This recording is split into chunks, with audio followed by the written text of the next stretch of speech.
بسم اللہ الرحمن الرحیم۔ میں ہوں ڈاکٹر طاہر جوید اور آپ دیکھ رہے ہیں doctor Tahir Javed health care. آج کا ہمارا موضوع ہے ہومیوپیتھی طریقہ علاج تیزی سے کیوں مقبول ہو رہا ہے۔ تو ویڈیو شروع کرنے سے پہلے آپ ہمارے چینل کو سبسکرائب کیجیے اور آئیکن بٹن کو دبائیے تاکہ ہر نئی آنے والی ویڈیو کا نوٹیفیکیشن آپ تک پہنچ سکے۔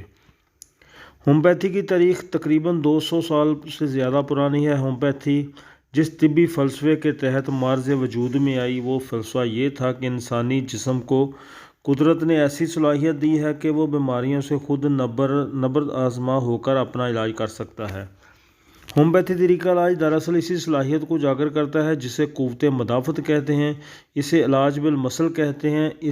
اس کو یوں سمجھا جا سکتا ہے اگر کوئی مادہ زیادہ مقدار میں ایک صحت مند جسم میں انسان کو دیا جائے تو وہ اس شخص میں بیماری کا ذریعہ بنے گا، مگر اسی مادے کو ایک بیمار فرد کو خفیف مقدار میں استعمال کروایا جائے تو اس سے بیماری کا علاج ہوگا۔ اس کا مطلب یہ ہوا کہ ہومیوپیتھی میں انسانی بدن میں پیدا ہونے والی بیماریوں کا علاج انہی مادوں سے کیا جاتا ہے جو بیماریاں پیدا ہونے کا سبب بنتے ہیں۔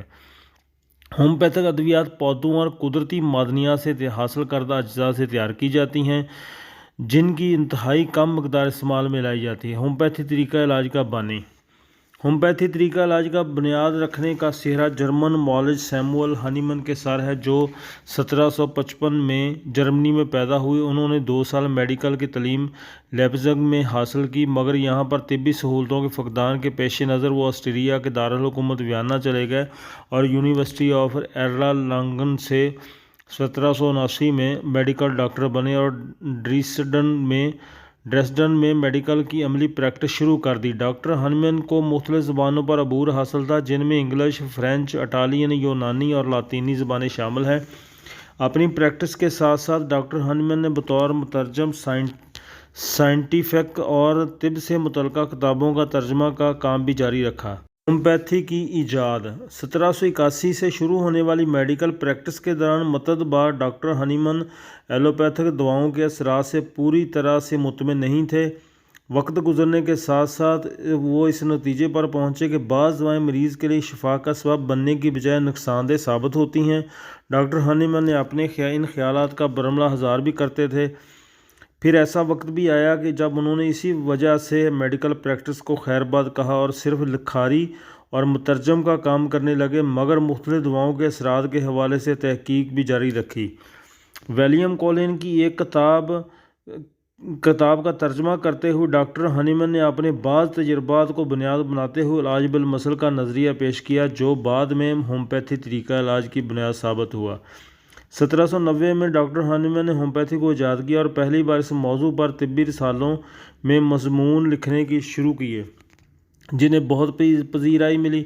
اس طرح اس فلسفہ کے بارے میں لوگوں کو آگاہی ملی۔ ڈاکٹر ہانیمن نے انسانی جسم میں موجود ایک زبردست دفاعی نظام کی تفصیلات کا بہت گہرائی کے ساتھ کھوج لگایا اور پھر اپنے مشاہدات سے اسے ثابت بھی کیا جس پر عقل دنگ رہ جاتی ہے کہ اللہ تعالیٰ نے گوشت پوست کے بنے ہوئے انسان کو کیسی طاقتیں عطا کر رکھی ہیں اور اس پر یقین کرنے کے علاوہ اور کوئی چارہ نہیں ہے۔ ہومیوپیتھک علاج کی مقبولیت۔ یہ طریقہ علاج 17ویں صدی کے آخر میں متعارف ہوا۔ دیکھتے ہی دیکھتے ایسا مقبول ہوا کہ مختلف یورپی ممالک کے عوام اس پر اعتماد کرنے لگے۔ بعد ازاں باقی دنیا میں بھی لوگوں کی ایک بڑی تعداد اس سے استفادہ کرنے لگی۔ اندازاً مجموعی طور پر 20 کروڑ افراد باقاعدگی کے ساتھ ہومیوپیتھی کو اپنے طبی مسائل حل کرنے کے سلسلے میں استعمال کرتے ہیں۔ عالمی ادارہ صحت کے مطابق ہومیوپیتھی طریقہ علاج میں ایلوپیتھک طریقہ علاج کے بعد دوسرے نمبر پر آتا ہے جو تقریباً 80 ممالک میں رائج ہے۔ ان ملکوں میں وہ ممالک بھی شامل ہیں جہاں ہومیوپیتھی کو سرکاری طور پر مستند قرار دیا گیا ہے۔ ان میں سرفہرست برطانیہ، Belgium, Switzerland, Hungary, Brazil, Mexico, Cuba, Bharat, Sri Lanka اور پاکستان وغیرہ شامل ہیں۔ ہومیوپیتھی کی طلب میں اضافہ۔ تازہ ترین اعداد و شمار کے مطابق بین الاقوامی ہومیوپیتھی ادویات کی مارکیٹ میں 2023 تک 14.60% اضافہ کے ساتھ اس کا مجموعی حجم 31,459 ملین امریکی ڈالر ہو جائے گا۔ یورپی ممالک اس مارکیٹ کا ایک بڑا حصہ ہیں اور وہ 2023 تک یہاں ہومیوپیتھی ادویات کی مارکیٹ کی مجموعی مالیت 11,347 ملین امریکی ڈالر ہو جائے گی۔ مشرق وسطیٰ اور افریقی ممالک ان ادویات میں 16.09% تک ہو جائے گا۔ برطانیہ مسلسل ہومیوپیتھی کی مانگ میں اضافہ ہو رہا ہے۔ انگلینڈ میں ہر 8 لوگوں میں سے ایک فرد ہومیوپیتھی سے استفادہ کرنے کو ترجیح دیتا ہے۔ یورپ میں ہومیوپیتھی استعمال کرنے والے افراد کی تعداد کا تناسب کل آبادی کا 29% بنتا ہے۔ بھارت میں ایک رپورٹ کے مطابق اندازاً 10 کروڑ افراد ہومیوپیتھی طریقہ علاج کو اختیار کرتے ہیں اور وہاں کل 2 لاکھ ہومیوپیتھ ڈاکٹرز ہیں، جن میں اضافہ دیکھنے میں آ رہا ہے۔ پاکستان میں ہومیوپیتھی کی ترویج کے لیے ایک ادارہ قائم ہے جس کا نام نیشنل کونسل فار ہومیوپیتھی ہے، جو کہ وزارت صحت کی زیر نگرانی کام کرتا ہے۔ حکومت پاکستان نے ہومیوپیتھی ڈپلومہ DHMS کو BSc کے برابر قرار دے رکھا ہے۔ ہومیوپیتھی کی افادیت کے پیش نظر اس کو فروغ دینے کے لیے ہومیو میڈیکل یونیورسٹی کا قیام انتہائی ضروری ہے۔ اگر بات کی جائے مشہور شخصیات کی جو ہومیوپیتھی کو اپنا روزمرہ زندگی میں استعمال میں لاتے ہیں، تو ان میں سے ڈیوڈ بیکم ہیں، جو مشہور فٹ بالر ہیں۔ 2002 کے عالمی فٹ بال ٹورنامنٹ میں ایک میچ کے دوران زخمی ہوئے ان کی ٹانگ ٹوٹ گئی۔ انہوں نے اپنے علاج کے دوران ہومیوپیتھی طریقہ علاج کو بھی آزمایا، جس کے بہت مثبت نتائج ملے۔ یوں ہومیوپیتھ ادویات کی افادیت کے قائل ہو گئے۔ یوسین بولٹ نے تیز دوڑنے کا عالمی ریکارڈ بھی بنایا۔ وہ اپنی صحت کے حوالے سے ڈاکٹر ہنس ولیم مولر کے ساتھ رابطہ میں رہتے ہیں، جو ہومیوپیتھک ادویات کے ذریعے علاج کرنے میں معروف ہیں۔ سپر ماڈل سنڈی کرافورڈ کے مطابق وہ ہومیوپیتھی ادویات کی ابتدائی طبی امداد کے حوالے سے اپنے ساتھ رکھتی ہیں۔